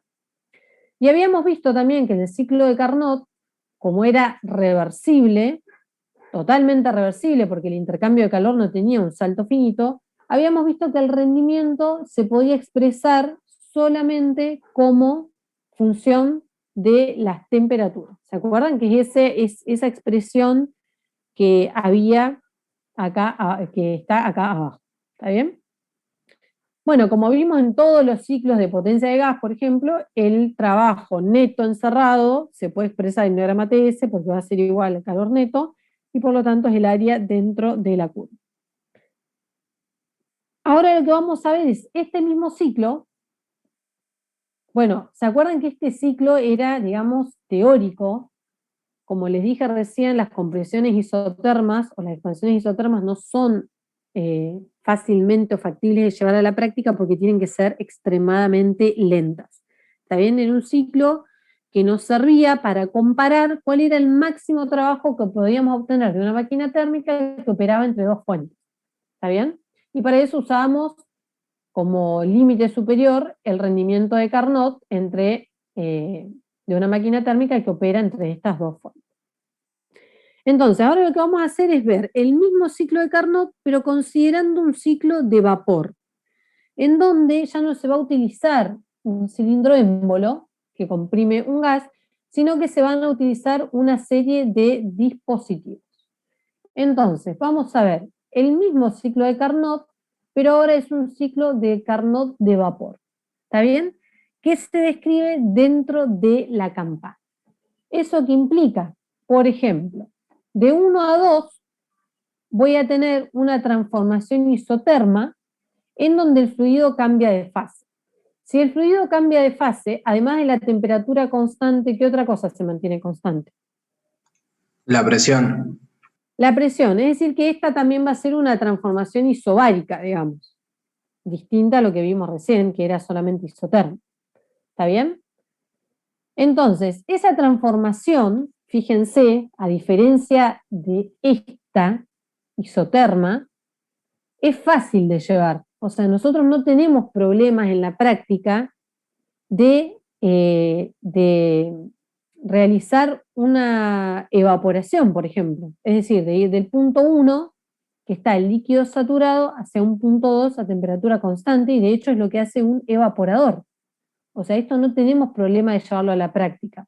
¿Por qué? Porque tenemos un cambio de fase. En cambio, cuando tenemos una única fase, como el gas, yo tengo que esperar que esa temperatura se estabilice con la fuente con la que estoy intercambiando calor. En este caso no hay problema, ¿por qué? Porque ocurre una transformación de fase. ¿Está bien?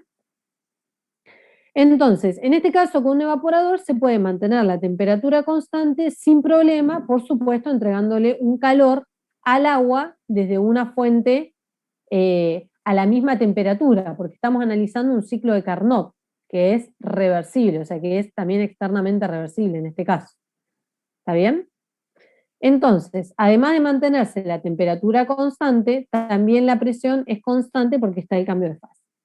En el caso de la transformación isentrópica de 2 a 3, existe una caída de presión. Esa caída de presión, ¿en qué dispositivo se produce?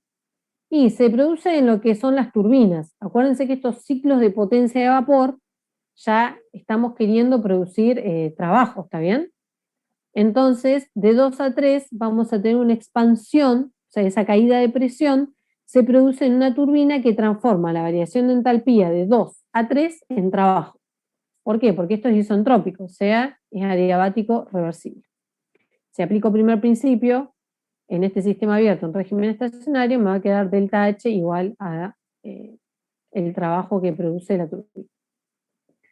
Luego de la turbina, siguiendo nuestro ciclo de Carnot, ahora de vapor, tenemos un condensador que nos lleva el fluido desde el estado 3 hasta el estado 4. Es decir, de un estado que tiene un título relativamente alto a un estado con un título relativamente, o sea, un título más pequeño, relativamente pequeño. ¿Está bien? Es decir, que se transforma parte del vapor en mayor cantidad de líquido, como a temperatura y presión constante. Esto conlleva a que el agua, en esta transformación, tenga que entregar calor a una fuente fría que tiene la misma temperatura de condensación, ya que es una máquina de Carnot totalmente reversible, pero ahora en un ciclo de vapor. ¿Está bien? Finalmente, el fluido, después del condensador, lo toma un compresor que le vuelve a elevar la presión hasta la presión de evaporación. ¿Está bien? Entonces, de esta forma se reinicia el ciclo. Y ese ciclo produce un trabajo neto que ¿cuál va a ser? El trabajo en valor absoluto de la turbina menos el trabajo en valor absoluto del compresor. Es decir, va a haber un trabajo neto de salida. Fíjense que al igual que la turbina de gas, todo esto es un sistema cerrado en régimen estacionario en donde cada dispositivo es un sistema abierto en régimen estacionario. ¿Estamos de acuerdo? Hasta acá esto es lo mismo. Entonces, el rendimiento térmico de esta máquina, como es una máquina de Carnot ahora en vapor, de forma genérica va a ser este, pero si lo expreso en función de las temperaturas va a ser este. ¿Por qué? Porque acá no hay salto finito de temperatura, entonces no hay ningún problema en expresarlo como este rendimiento térmico. Una de las limitaciones de para llevar a la práctica, siempre obviamente como el ciclo de Carnot es ideal, lo que más quisiéramos es poder llevarlo a la práctica. ¿Por qué? Porque nos vamos a asegurar que de esta forma consumimos la menor cantidad de trabajo posible, digamos, hacemos más eficiente nuestra máquina. Pero ¿cuáles son las limitaciones de llevar esto a la práctica? Bueno, una de las limitaciones está asociada con la expansión que ocurre en la turbina de 2 a 3 en este ciclo. ¿Está bien? De 1 a 2 no hay mayor inconveniente porque eso es algo factible de hacer y es así, digamos, como se evapora un fluido. O sea, no hay mayores problemas. El primer inconveniente grave nos aparece de 2 a 3. ¿Por qué? La expansión de 2 a 3 implica expandir un fluido que tiene una cantidad de líquido importante para lo que es una turbina. Fíjense que a medida que yo bajo la presión, o sea, a medida que esto se expande y disminuye la presión, ¿qué pasa con el título? ¿Aumenta o disminuye? Disminuye, ¿no?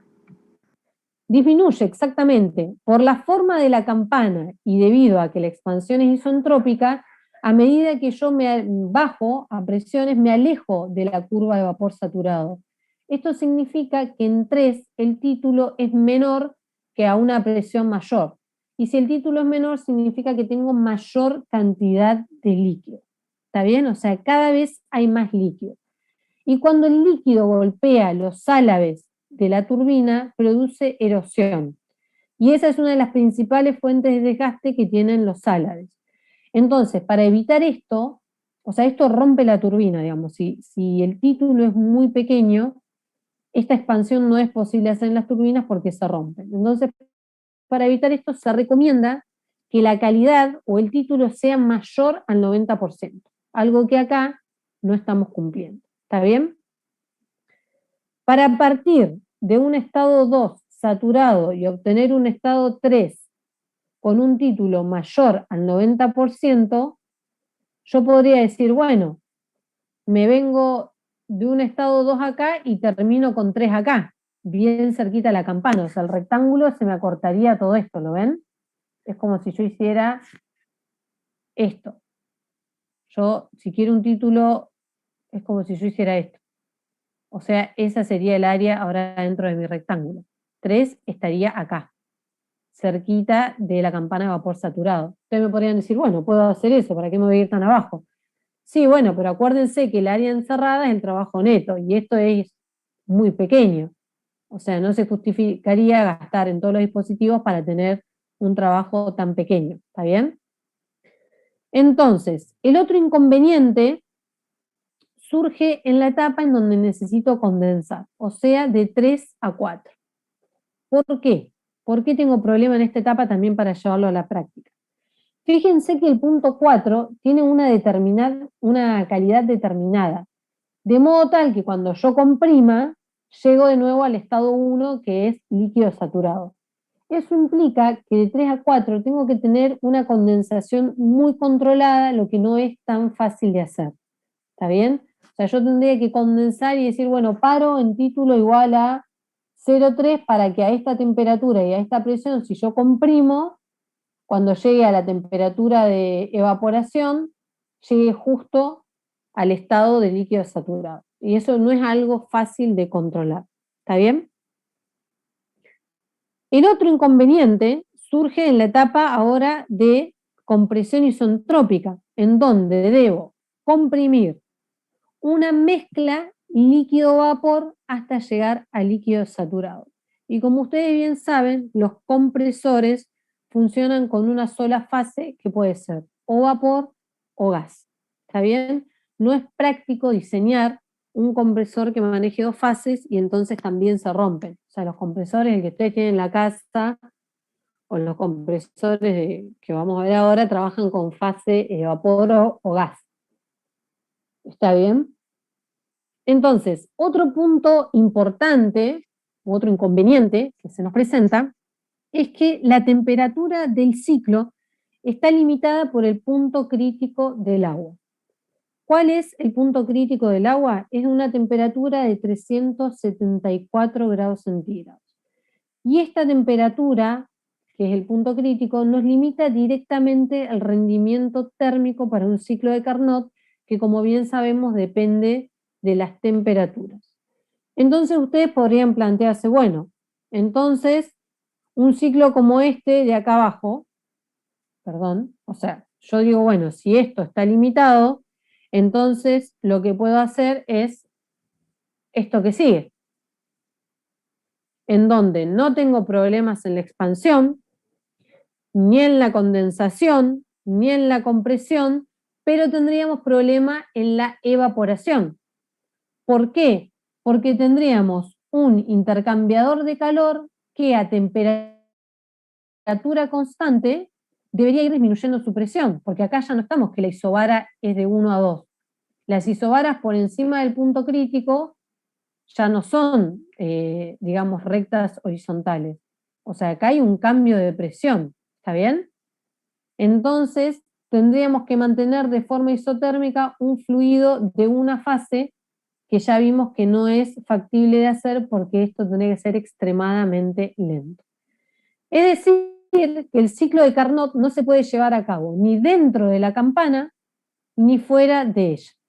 Sin embargo, nosotros sabemos que este ciclo tiene el rendimiento máximo, por lo tanto, lo vamos a utilizar como límite máximo. O sea, siempre nos queremos acercar a este rendimiento de Carnot. ¿Está bien? Entonces, como este rendimiento de Carnot no se puede llevar a la práctica, lo que vamos a hacer es introducir modificación. Entonces, bueno, acá está todo lo que les acabo de decir. Todo, es lo mismo que les acabo de decir, lo tienen escrito ustedes en la filmina en otro orden por ahí, pero no importa, no pasa nada. Entonces, como el ciclo de Carnot no se puede poner en práctica, aparecen las modificaciones. Y el ciclo con modificaciones que sí se puede llevar a cabo es el ciclo Rankine. Ciclo Rankine ideal simple, es decir, todas las transformaciones son reversibles son internamente reversibles. ¿Está bien? Entonces, ¿qué es lo que hace Rankine? Bueno, la primera mejora que hace es que el fluido se condense totalmente. O sea, de 4 llega hasta un estado de líquido saturado. En vez de tener ahora el ciclo de Carnot, que era isotermo e isentrópico, vamos a tener un ciclo isobaro isentrópico. ¿Está bien? Entonces, como les dije recién, la limitación asociada con la condensación se eliminan rápidamente condensando completamente el vapor en un condensador. ¿Está bien?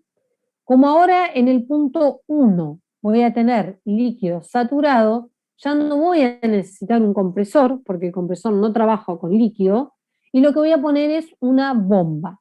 ¿Está bien? Voy a poner una bomba que me comprima ese líquido hasta la presión del evaporador, que es el punto 2. ¿Está bien? En donde también voy a tener agua. ¿Agua en qué estado? En el punto 2. Les pregunto a ustedes, si esa compresión... Líquido. Líquido Sí, comprimido. ¿líquido qué? Líquido comprimido, perfecto, perfecto. Voy a tener líquido comprimido, ¿está bien?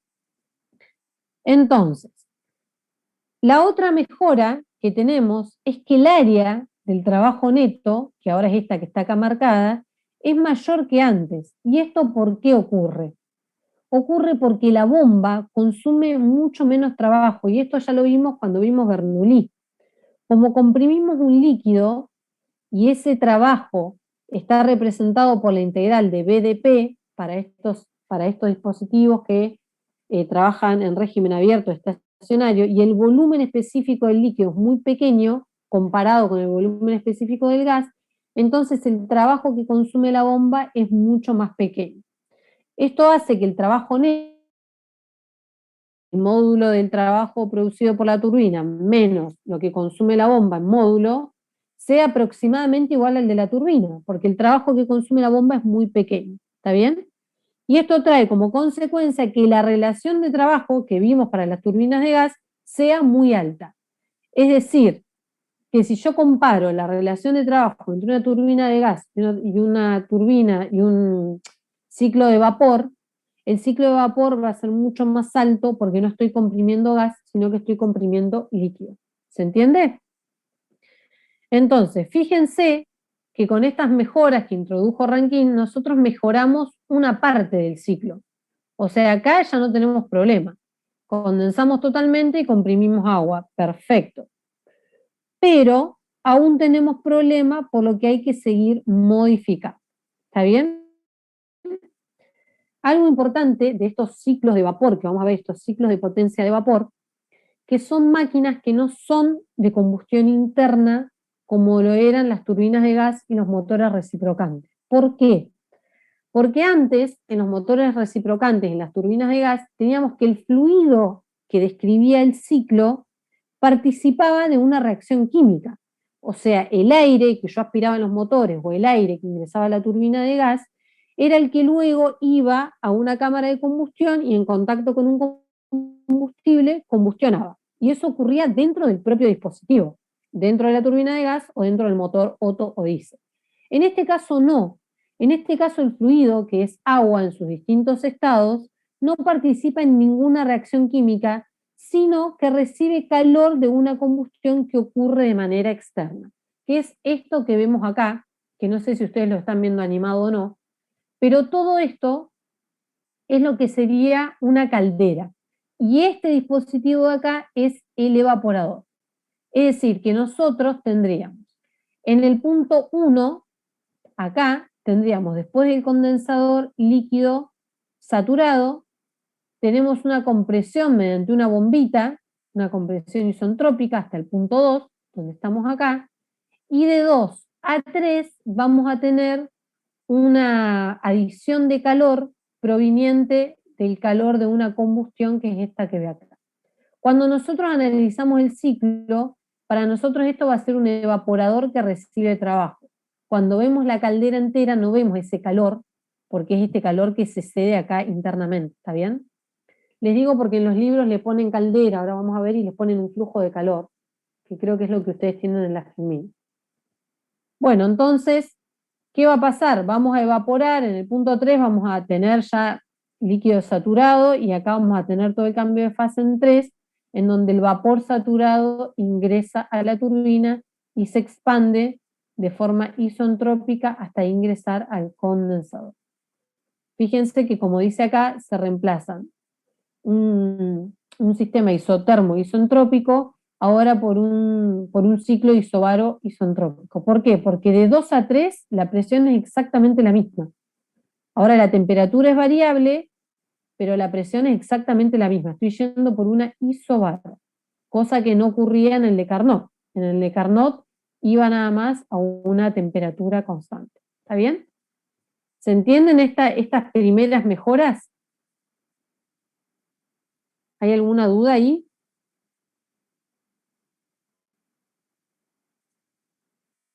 ¿No? Bueno, avanzamos entonces. Entonces, como les dije recién, fíjense que ahora la temperatura a la que el agua recibe calor para evaporarse es variable y ocurre de 2 a 3, como vimos recién. Entonces, si yo quiero averiguar cómo es el rendimiento térmico, en este caso, en el ciclo de Carnot ya vimos que me dependía de las temperaturas nada más, a las que intercambiaba calor con las fuentes externas. Bueno, ahora vamos a ver cómo calcularía el rendimiento de este ciclo Rankine ideal en donde se absorbe calor a temperatura variable. Y para analizar el rendimiento del ciclo Rankine vamos a introducir un concepto nuevo que es el concepto de temperatura media termodinámica. ¿Está bien? ¿Qué es la temperatura media termodinámica? La definición nos dice que la temperatura media termodinámica, T sub m, la vamos a mencionar, se define como la temperatura o como una temperatura constante hipotética a la que un sistema intercambia calor en un proceso internamente reversible entre las temperaturas 1 y 2. ¿Qué significa esto? La temperatura media termodinámica está asociada a los procesos en donde se intercambia calor, ya sea que el calor entre o que el calor salga del sistema. Entonces vamos a considerar nosotros, para entender qué es, un proceso cualquiera internamente reversible en donde ingresa calor. Es decir, vamos de un proceso desde el punto 1 hasta el punto 2, es un proceso internamente reversible en donde ingresa calor. Es esta curva 1-2 en donde se puede ver que como ingresa calor, aumenta la entropía. ¿Está bien? Y la temperatura, es decir, un proceso en donde ingresa calor y la temperatura es variable. ¿Está bien? Entonces, para calcular cuánto calor ingresa al sistema, yo puedo plantear, por ejemplo, primer principio. Puedo plantear primer principio y vamos a suponer un sistema abierto en régimen estacionario. ¿Por qué? Porque nosotros estamos interesados en los ciclos de potencia de vapor, en donde el calor se intercambia o en el evaporador o en el condensador. Entonces lo que vamos a hacer, como son dispositivos son sistemas abiertos en régimen estacionario, vamos a analizar este concepto planteando primer principio para un sistema abierto en régimen estacionario en donde solo se intercambia calor. Es decir, que por primer principio, planteado por unidad de masa, voy a obtener esto que está acá. ¿Está bien? Fácil, esto ya lo conozco. En donde estoy despreciando las variaciones de energía cinética y potencial frente a la variación de entalpía. Si yo ahora planteo segundo principio para este mismo proceso, que es internamente reversible, voy a obtener esta expresión de acá. ¿Por qué no puedo integrar directamente esta expresión de acá? A ver quién me dice.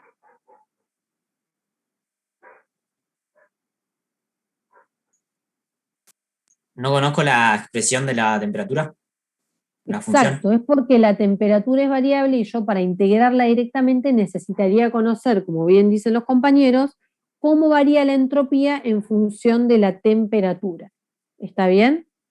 O sea, la temperatura, como es variable, yo no la puedo sacar afuera de la integral, pero sí puedo ver ese área, puedo ver qué área representa esta integral en un diagrama TS. ¿Estamos de acuerdo? Que es el área gris. Perdón, estoy medio daltónica, el área azul bajo la curva. ¿Está bien? En un diagrama TS para un proceso internamente reversible, el calor lo podemos ver como el área bajo la curva del proceso entre la entropía del estado 1 y la entropía del estado 2, que es esto que me dice acá. ¿Está bien? Es el área esta azul, es algo que ya vimos.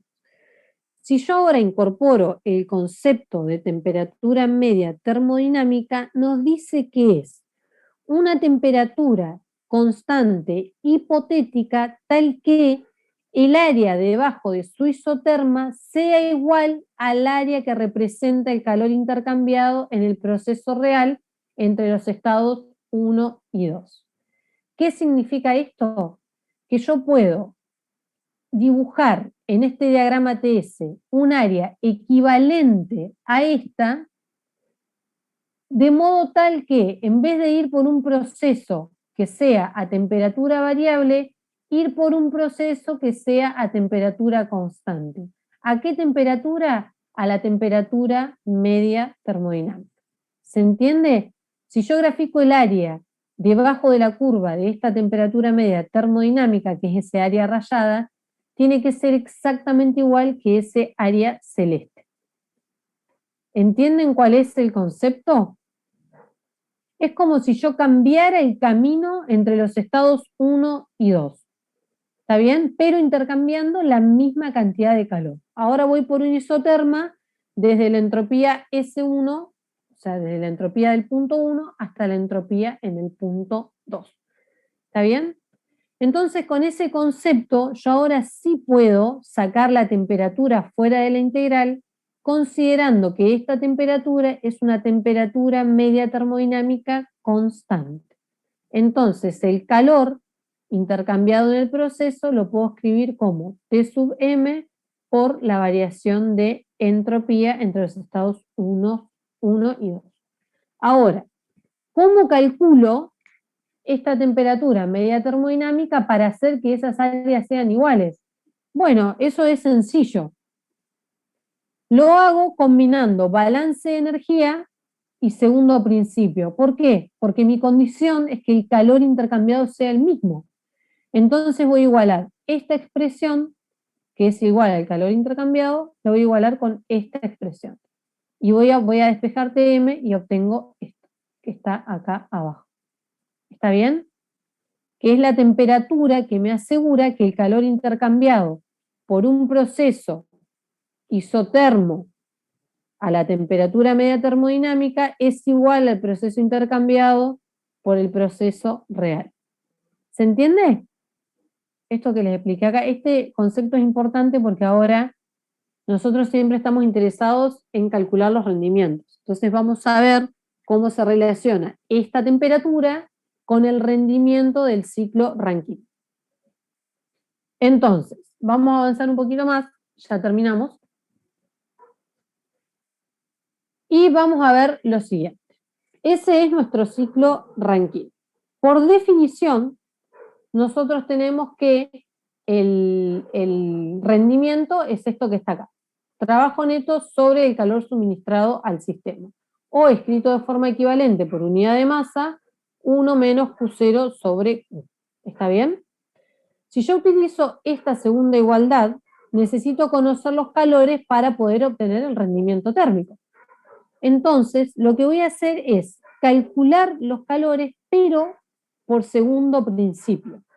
Entonces, ¿cómo calculo el calor Q0? ¿Cómo lo vería en este gráfico? El calor Q0, ¿alguien me lo puede decir?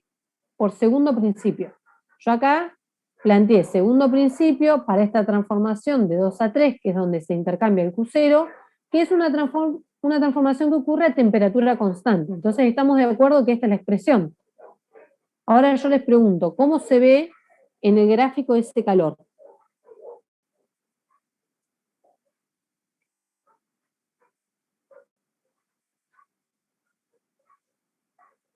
No importa si se equivocan, chicos, si esto estamos para...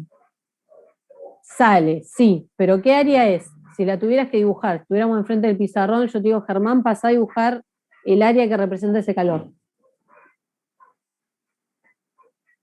El área debajo de 2 a 3, exacto, contra el eje de las abscisas. Sería eso que está ahí, lo que dice el compañero. ¿Está bien? O sea, es un calor que sale del sistema cuando condenso el agua. Es ese área que está ahí. En cambio, para calcular Q, ahora, el calor que ingresa al sistema de 4 a 1 por segundo principio se me complica porque la temperatura a la que ingresa ese calor no es constante. Este calor ingresa a presión constante, pero la temperatura es variable. Por lo tanto, para calcular Q, yo tendría que incorporar la definición de temperatura media termodinámica. De esta forma, yo puedo integrar sin problemas y obtener esta expresión que está acá. Ahora, ¿cuál es este área en el gráfico? Les pregunto otra vez.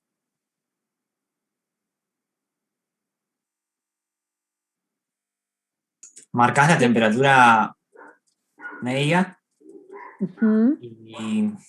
y con eso sombrías la parte por debajo, así como está ahora, pero se amplía. Perfecto, pero si yo ahora te pregunto el área real, digamos, o sea, con la temperatura variable, o sea, el proceso real que va de 4 a 1. Está perfecto lo que dijiste, ¿eh? Eso sería con la temperatura media termodinámica, pero el área real estamos de acuerdo que va a ser entre 4 y 1 todo lo que va por debajo de la curva de la transformación. ¿Se entiende? Ese sería el Q.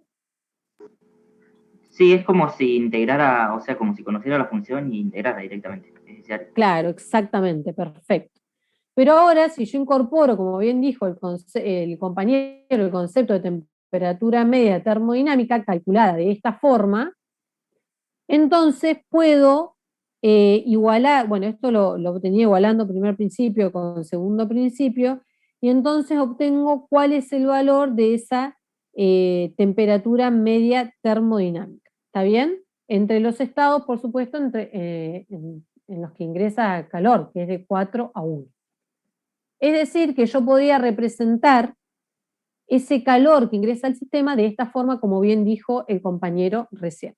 ¿Está bien? O sea, yo calculo la temperatura media termodinámica y obtengo ahora este área, como dijo el compañero.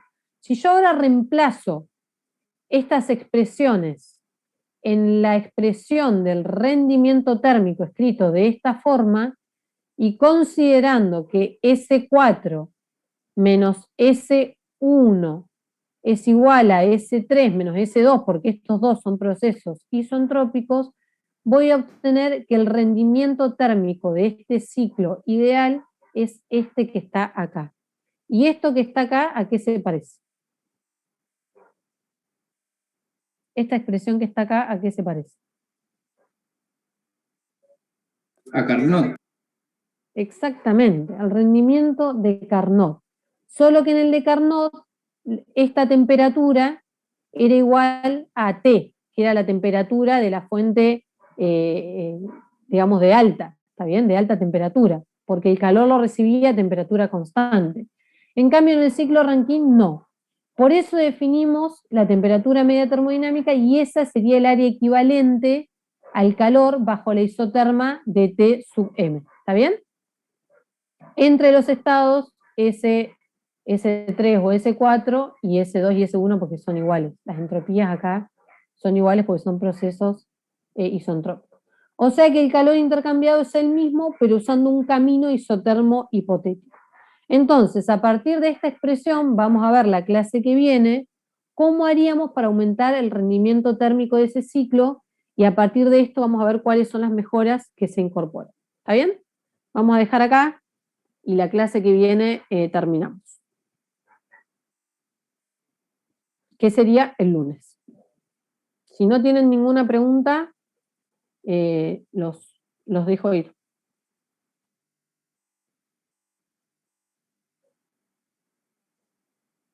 ¿Nada? Bueno, chicos, nos vemos entonces el lunes que viene. Chao, profe, nos vemos, gracias. Bueno, profe, Chau, chau. chau, chau.